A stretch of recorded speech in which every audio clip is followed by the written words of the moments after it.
Have you ever felt like you're losing yourself, trying to please everyone?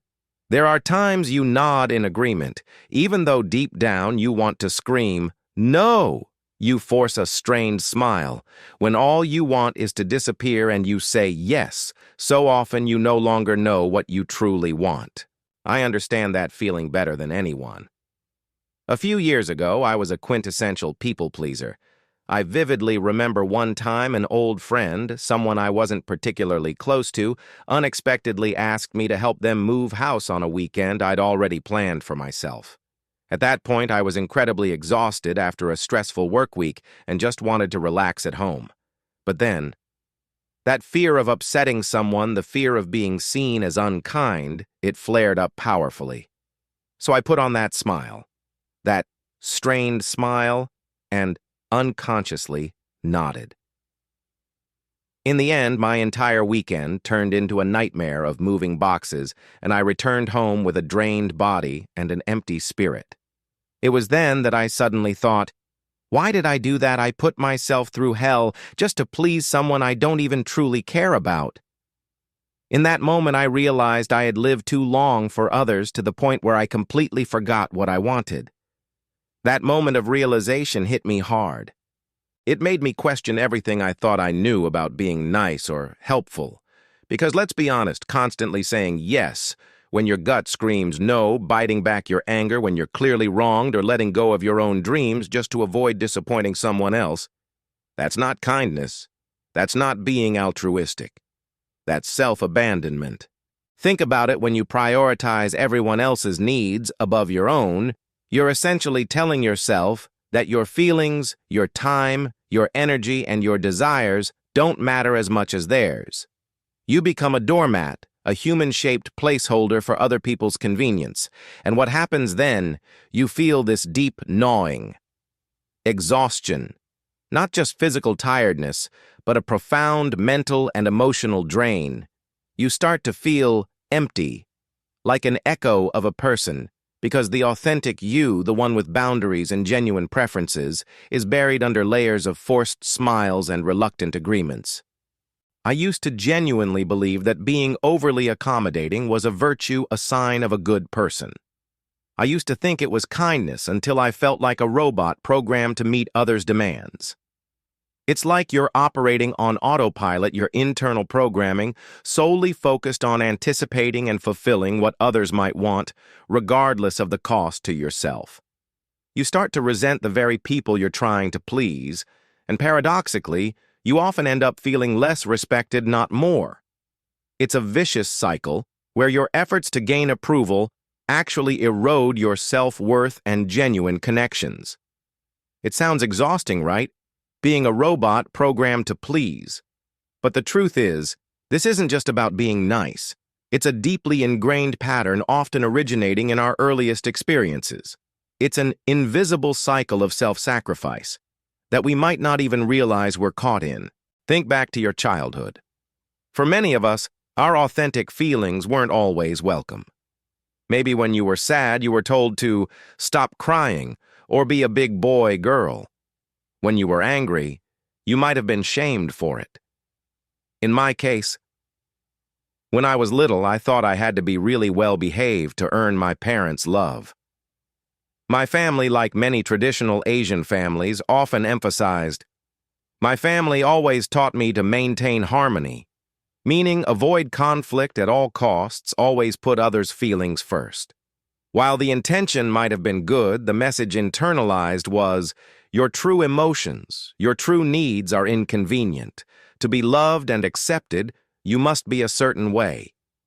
This creates a subconscious program. We learn that acceptance is conditional.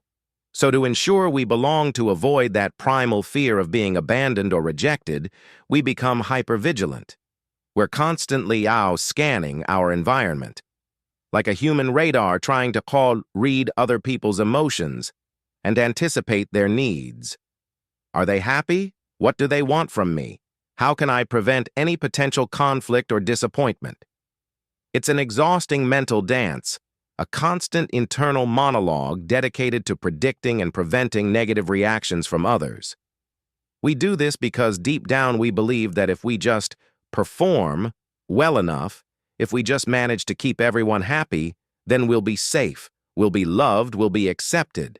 But ironically, this very mechanism born from a desire for connection pushes us further away from our authentic selves and from genuine, unconditional connections. And the more we do it, the stronger this self-reinforcing cycle becomes. This subconscious programming, this constant scanning for approval, leads us directly to a fascinating concept from the renowned psychiatrist Carl Jung, the persona. Jung described the persona as a mask or a public face that we adopt to fit into society. It's the version of ourselves we present to the world, the good student, the reliable employee, the caring friend. We create this mask because we want to be accepted, to be liked, to belong. Now, here's where it gets tricky for people pleasers. We tend to over-identify with our persona. We become so deeply enmeshed with this social mask that we forget who we truly are beneath it. For me, my persona was always the nice one, the helpful one, the one who never caused trouble. I was the person who would always volunteer, always listen, always say yes, even when I was stretched thin. This role felt safe. It guaranteed me a place in various social circles. But that safety comes at a huge cost. When you live primarily through your persona, you start to distance yourself from your authentic desires, your genuine preferences, and even your true emotions.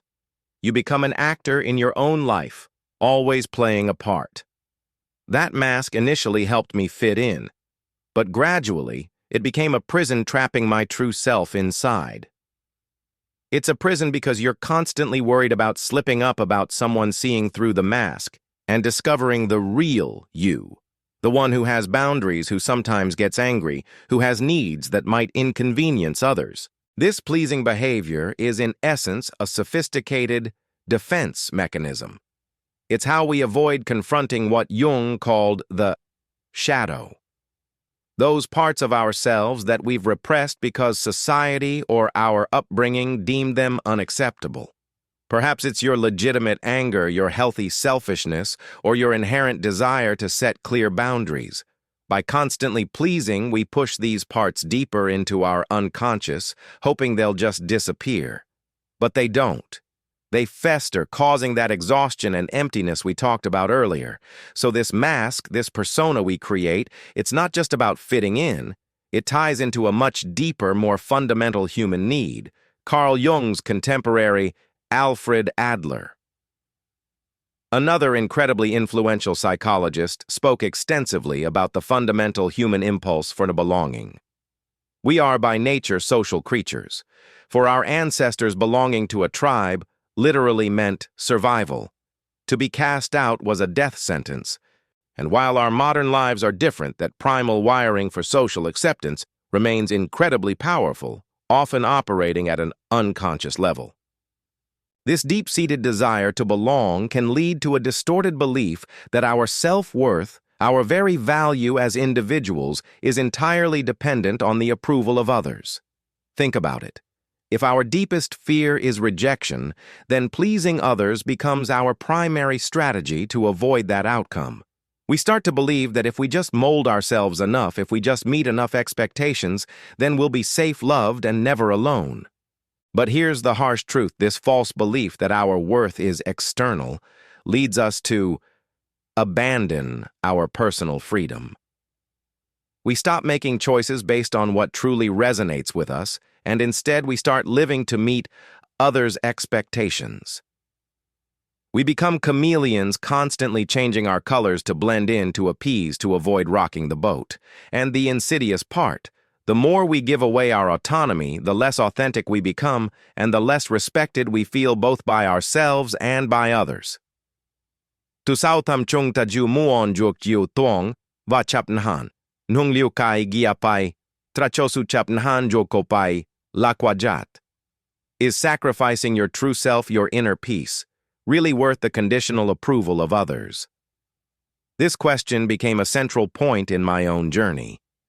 The idea that our self-worth depends on external validation can be incredibly liberating once you truly grasp it. But this liberation doesn't come easily. It requires facing something uncomfortable within ourselves, something Carl Jung called the shadow. The shadow isn't necessarily evil or bad. It's simply the parts of ourselves that we've repressed, rejected, or hidden away because we learned they weren't acceptable. These are the emotions and impulses that didn't fit our persona, our social mask. For people-pleasers, the shadow often contains things like legitimate anger, a healthy sense of selfishness, meaning prioritizing your own well-being, and the essential desire to set boundaries.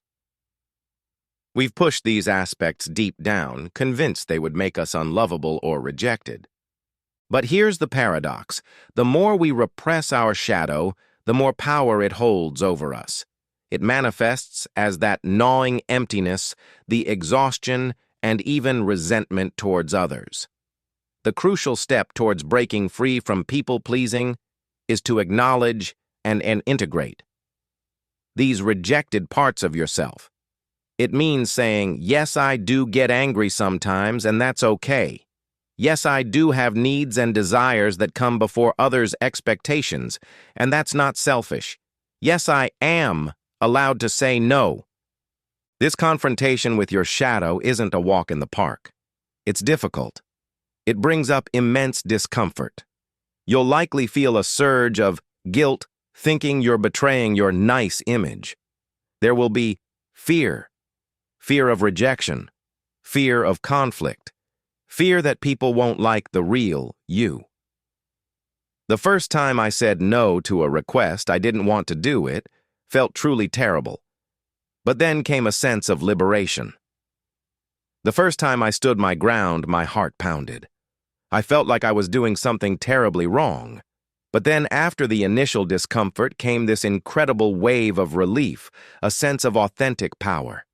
It was like a piece of my soul, long held captive, was finally set free. This is the messy, uncomfortable, but absolutely necessary work of becoming whole. That feeling of liberation, that tiny crack in the prison of people-pleasing, is just the beginning. It tells you that change is possible. So how do we move from understanding this deeply ingrained pattern to actively breaking the cycle? It requires conscious effort and practical strategies. It won't happen overnight, but every small step counts. Here are some strategies I've applied in my own life and seen work effectively for others to reclaim your authentic self. First, practice the unconscious pause. Before you automatically say yes to a request, especially if it feels like a burden, stop. Take a deep breath. Don't immediately react. Just feel the discomfort, the tension, the urge to please. And then, ask yourself, what do I truly want in this moment? What serves my highest good? This pause, even for a few seconds, creates a vital space between the old programming and your conscious choice. It's a small but powerful act of rebellion against your people-pleasing reflex. Second, deliberately practice saying no. Start small with low-risk situations. Maybe it's declining an invitation to a coffee you don't really want to attend, or saying you're busy when a distant acquaintance asks for a favor. I started by declining social invitations I didn't truly want to go to, or saying no to a small favor requested by someone I wasn't close with. The first few times will feel awkward, maybe even terrifying. You might feel a pang of guilt. But with each no that aligns with your true self, you build a muscle of authenticity. Remember, no is a complete sentence. You don't always need an elaborate excuse. Third, consciously reevaluate your relationships. Not everyone will understand or support your journey towards authenticity. Some people in your life might even be comfortable with your people-pleasing persona because it benefits them. When you start setting boundaries, some relationships may shift or even fade away, and that's okay. Not everyone will understand and accept your true self. That's when you'll know who truly stays. Prioritize connections based on mutual respect, where your needs are as valued as theirs. These are the genuine relationships that truly nourish you. Fourth, practice clear and direct communication. Don't beat around the bush or drop subtle hints. If you have a boundary, state it clearly and politely. For example, instead of, "Oh, I guess I could try to squeeze that in," say, "Unfortunately, I won't be able to do that." Or, "My plate is full right now, so I need to decline." Don't be afraid to express your desires and boundaries directly, but politely. Directness delivered with respect is a sign of self-respect. Finally, and this is crucial, celebrate your small victories. Every time you choose yourself, every time you set a boundary, every time you say no when you want to acknowledge it, every time you dare to be yourself, reward yourself. It doesn't have to be a grand gesture. Maybe it's just a moment of quiet self-congratulation. This reinforces the positive behavior and makes the journey feel less daunting. My personal mantra throughout this process has been authenticity over approval. I constantly remind myself that living true to who I am, even if it means some people might not approve, is far more valuable than constantly chasing external validation. What's your mantra going to be? Remember, valuing your time, your energy, and your self-worth isn't selfish. It's an act of responsibility towards yourself. It's about honoring your authentic needs, integrating your shadow self, and understanding that genuine connections thrive on honesty and mutual respect, not on constant performance or people-pleasing. When you dare to be truly yourself, you create space for relationships that celebrate who you are, not who you pretend to be. So I urge you, hai bat jau han trin trove voichin, min ngai homne. It won't always be easy, but the freedom and peace that come with living authentically are invaluable. Ban jatong trai qua jiu nai chua jiao labuok jiao tien ban, se lam je ngung lam hai long ngoi kach. Share your thoughts and experiences in the comments below. Your story might be exactly what someone else needs to hear. And if this video resonated with you, don't forget to like, share, and subscribe for more insights into living a more authentic and fulfilling life. Thank you for watching.